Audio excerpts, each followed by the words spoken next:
Assalamualaikum warahmatullahi wabarakatuh.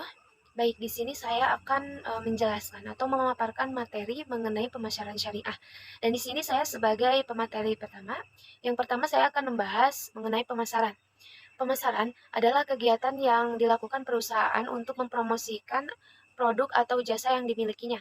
Pemasaran atau marketing ini mencakup periklanan, penjualan, dan pengiriman produk kepada konsumen dan bisnis lain. Nah, di sini juga ada beberapa fungsi pemasaran yang harus kita ketahui. Yang pertama ada pengenalan produk. Pengenalan produk adalah fungsi utama dari pemasaran perusahaan. Pemasaran memudahkan pelanggan untuk mengenali produk kita. Pemasar harus menekankan manfaat dari produk yang kita jual sehingga dapat menarik perhatian lebih dari pesaingnya. Yang kedua, ada riset. Riset memberikan informasi yang akurat kepada pemasar tentang pasar sasaran untuk produk mereka. Biasanya yang perlu kita teliti adalah kepopuleran, usia, jenis kelamin, kebutuhan, keinginan, dan lain-lain. Produk yang dihasilkan kemudian dapat disesuaikan dengan target pasar. Nah, kemudian yang ketiga ada distribusi. Dengan distribusi yang tepat, produk dapat dengan mudah diangkut dari lokasi produksi ke pasar yang lebih luas melalui jalan darat, air, dan laut. Pemasar juga memberikan kemudahan bagi pelanggannya untuk mendapatkan produk.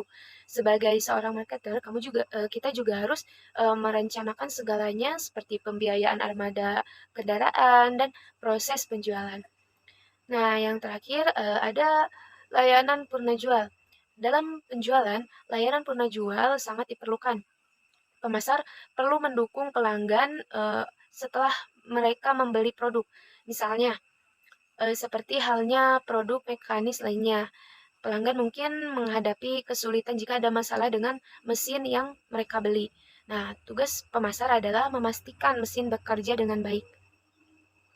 Kemudian, di sini juga ada beberapa jenis-jenis pemasaran, yaitu yang pertama ada branding atau merek. Nah, sebuah produk atau jasa harus memiliki target pasar dan nama atau merek yang dapat dikenali. Branding adalah bentuk pemasaran yang berfungsi sebagai iklan jangka panjang. Ini sangat membantu membuat produk atau layanan kita lebih menarik dan populer. Branding seringkali menyertakan nama, logo, dan slogan. Nah, kemudian yang kedua ada iklan siaran. Menggunakan radio sebagai media pemasaran adalah salah satu bentuk iklan berbayar yang paling populer. Dengan radio, pemasaran memiliki banyak potensi bagi pelanggan karena pendengar radio benar-benar mendengar apa yang dikatakan penyiar. Nah, kita juga dapat menjangkau halayak yang lebih luas dengan memanfaatkan media televisi. Nah, dan yang ketiga ada multi level marketing. Pemasaran multi level marketing adalah bentuk penjualan langsung ke sejumlah besar orang di mana perusahaan merekrut dan menjual produknya. Pemasaran bertingkat juga dikenal sebagai pemasaran jaringan. Ini karena pedagang menerima komisi untuk produk yang mereka jual serta komisi dari jaringan. Nah, yang keempat, ini ada internet atau online. Internet telah menjadi salah satu media pemasaran yang paling populer. Pasarnya sangat luas karena kebanyakan orang perlu menggunakan internet. Pemasaran juga dapat dilakukan dengan berbagai cara melalui email, website, atau iklan. Nah, kita juga dapat menentukan target pasar kita karena banyak penyedia layanan iklan memiliki fitur ini. Nah, dan pembahasan yang kedua ini ada perkembangan pemasaran menuju pemasaran syariah. Nah, pemasaran syariah telah menjadi topik yang hangat diperbincangkan dalam beberapa tahun terakhir. Hal ini dipengaruhi oleh tumbuhnya industri halal di berbagai negara di dunia. Nah, hal tersebut menjadi titik awal yang membangun paradigma di dunia bisnis, khususnya bisnis yang berbasis syariah, guna untuk memahami mengapa bisnis membutuhkan pemasaran syariah. Nah, yang pertama, karena kritik terhadap pemasaran konvensional. Konsep pemasaran konvensional secara singkat bersifat market driven atau didorong oleh keinginan pasar. Nah, yang berorientasi untuk memenuhi kebutuhan dan keinginan konsumen. Kemudian yang kedua, ada dampak negatif atau rusaknya moralitas pasar. Nah, tidak hanya Tidak adanya standar baku dalam hal moralitas pada konsep pemasaran konvensional menciptakan banyak dampak negatif terhadap perilaku pemangku kepentingan. Selanjutnya ada keadilan dalam syariah. Secara umum, konsep pemasaran syariah secara epistemologi bersifat syariah driven atau digerakkan oleh syariah sebagai sumber hukum yang berorientasi guna memenuhi kebutuhan dan keinginan konsumen serta menciptakan value bagi mereka selama tidak bertentangan dengan sumber utama di dalam Islam. Cukup sekian mungkin pemaparan materi dari saya. Terima kasih. Wassalamualaikum warahmatullahi wabarakatuh. Assalamualaikum warahmatullahi wabarakatuh. Saya akan melanjutkan materi selanjutnya. Pemasaran spiritual.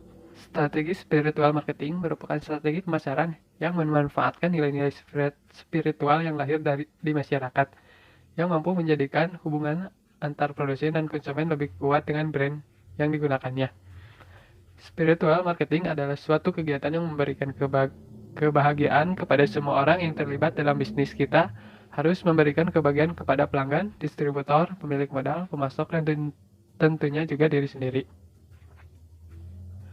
Tujuan spiritual marketing adalah untuk mencapai solusi keadilan dan transparansi bagi semua orang yang terlibat dalam kegiatan bisnis.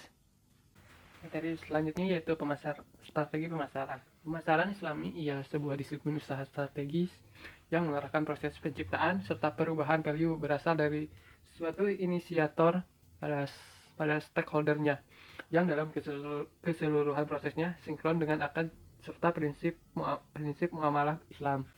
Tujuan berasal penerapan Islami adalah untuk kemaslahatan manusia karena Allah menurunkan perintah maupun larangan agar terjaga keseimbangan pada kehidupan serta kemanusiaan memperoleh kemaslahatan bagi dirinya.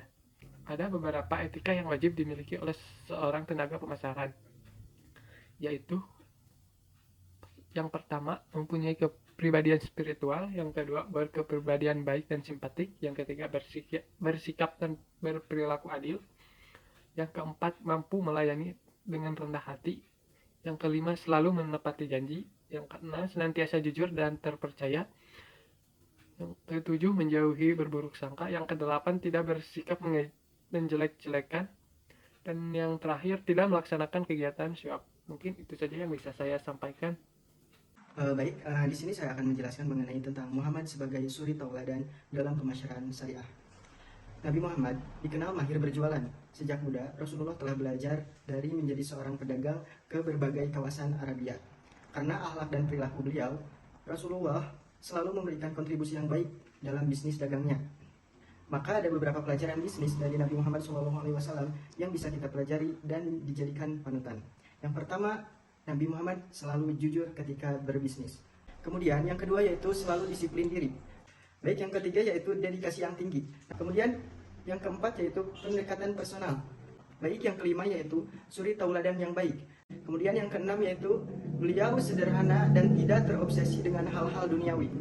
Kemudian yang ketujuh yaitu memanfaatkan peluang untuk sesuatu yang baik. Kemudian yang terakhir yaitu menggunakan nilai syariah yang etis dalam berbisnis. Kemudian bagian selanjutnya yaitu mengenai The 10 Credos of Compassionate.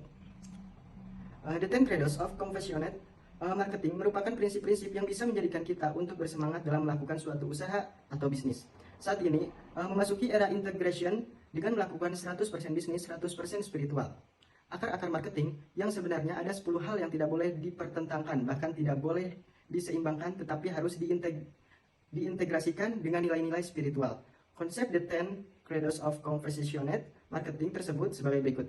Yang pertama yaitu love your customer, respect your competitor. Yaitu cintailah pelanggan Anda dan hormatilah pada kompetitor Anda.